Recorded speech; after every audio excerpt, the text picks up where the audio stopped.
नमस्कार दोस्तों, कल जन्माष्टमी है तो हमने सोचा कि आज उस मुरली मनोहर कृष्ण की चर्चा की जाए जिसने अपने बाल रूप में हम सभी को मोहित किया। चर अचर समस्त जगत को उसने अपने मुरली से सम्मोहित किया। तो युद्ध के क्षेत्र में उसने गीता का वह ज्ञान दिया जो हमारी भारतीय संस्कृति की अपनी चेतना है, और उस चेतना का विस्तार हम सभी में प्रस्तारित हो तभी हमारा जीवन सफल है। तो आज हमने उस युद्ध के क्षेत्र में जब अर्जुन विषाद से घिर गया था और उसने अपने धनुष बाण रख दिए अपने परिजनों को देखकर कि इन्हें मारकर हमें क्या मिलेगा, तब वो योगेश्वर कृष्ण ही थे जिन्होंने अर्जुन को नैतिकता कर्तव्य बोध का पाठ पढ़ाया। और आज हम देखें तो अपने जीवन में उसे हम अक्षरशः पालित करके सफलता प्राप्त कर सकते हैं। जैसा कि आप सभी जानते हैं कि श्रीमद् भगवद गीता हमारा केवल धर्म ग्रंथ ही नहीं है, बल्कि अध्यात्म, दर्शन और सामाजिकता का पाठ पढ़ाने वाला, अपने कर्तव्य बोध को ज्ञान कराने वाला वह ऐसा अभूतपूर्व ग्रंथ है जो जन जन में पालित करने वाला हो सकता है अगर हम उसे समझ कर चले। तो इसमें आप सभी जानते हैं कि 18 अध्याय है और 107 श्लोकों की रचना है। इन 18 अध्यायों के मैं नाम बता रही हूँ आप विद्यार्थियों के लिए, क्योंकि हमारा पूरा जीवन दर्शन जो है वो योग है और ये हमें योगेश्वर कृष्ण ने बताया। तो जो 18 अध्याय हैं उनको भी योग की संज्ञा दी गई। मैं उनके नाम आप सभी को बताती हूँ। अर्जुन विषाद योग, सांख्य योग, कर्म योग, ज्ञान कर्म संन्यास योग जिसको दिव्य ज्ञान भी कहते हैं, कर्म संन्यास योग, कर्म वैराग्य योग है वो, आत्म संयम योग जिसको हम ध्यान योग भी कह सकते हैं, ज्ञान विज्ञान योग जो भगवत ज्ञान की प्राप्ति है वो ज्ञान विज्ञान योग है, अक्षर ब्रह्म योग जिसमें भगवान की प्राप्ति है, राजशिखा राजगुह्य योग जो परम गुप्त ज्ञान को बताता है, विभूति योग जो श्री भगवान का ऐश्वर्य बताता है,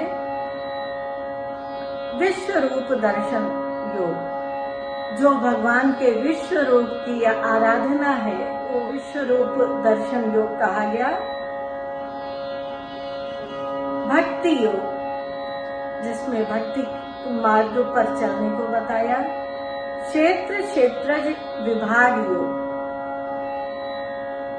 जो हमारे अपनी प्रकृति है, पुरुष है और जो चेतना है हमारी उसके बारे में इसमें वर्णन है, गुणत्रय विभाग योग जो प्रकृति के 3 गुण हैं उसके बारे में बताया है,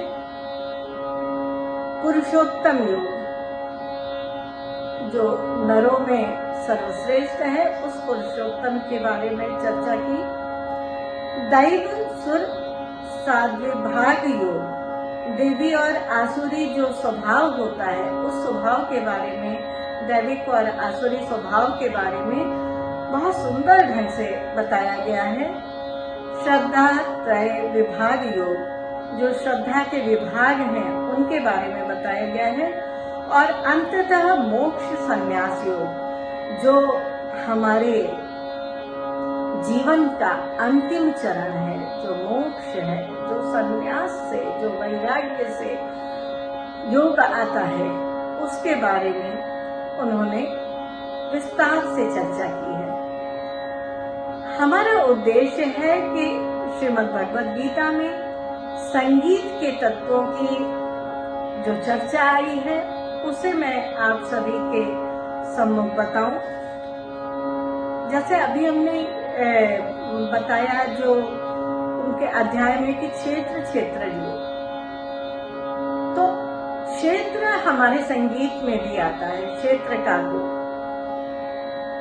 क्षेत्र शरीर को कहा गया है, शारीरिक वीणा जो है उसको क्षेत्र कहा गया है। तो श्रीमद् भगवद गीता में क्षेत्र योग की बात आती है। साथ ही आप देखेंगे कि उसमें कृष्ण ने कहा है कि छंदों में मैं गायत्री हूँ, और गायत्री छंद की विशेषता है 24 मात्रा के साथ। उसकी विशेषता है कि उसमें गेयता है। गीता के समस्त जो श्लोक हैं वो गेय हैं, और वेदों में सामवेद कहा है।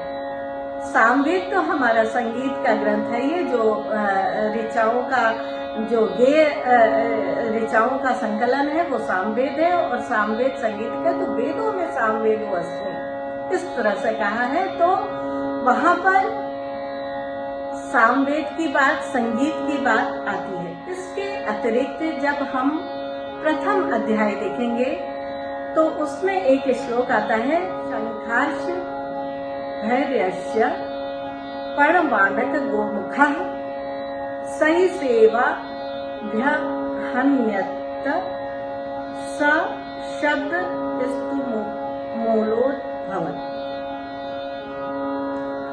अर्थात तत्पश्चात अनेक शंख, नगाड़े, ढोल, मृदंग और श्रृंगी वाद्य एक साथ बज उठे। ये युद्ध क्षेत्र की बात है, जहाँ पर ये सारे वाद्यों के वादन के साथ ही युद्ध की घोषणा होती है। आज भी जब हम वीर रस की कोई नाट्य में परिकल्पना करते हैं या संगीत में कोई हमें वीर रस जैसे करना है, तो हम देखते हैं कि हम इन वाद्यों का प्रयोग करते हैं।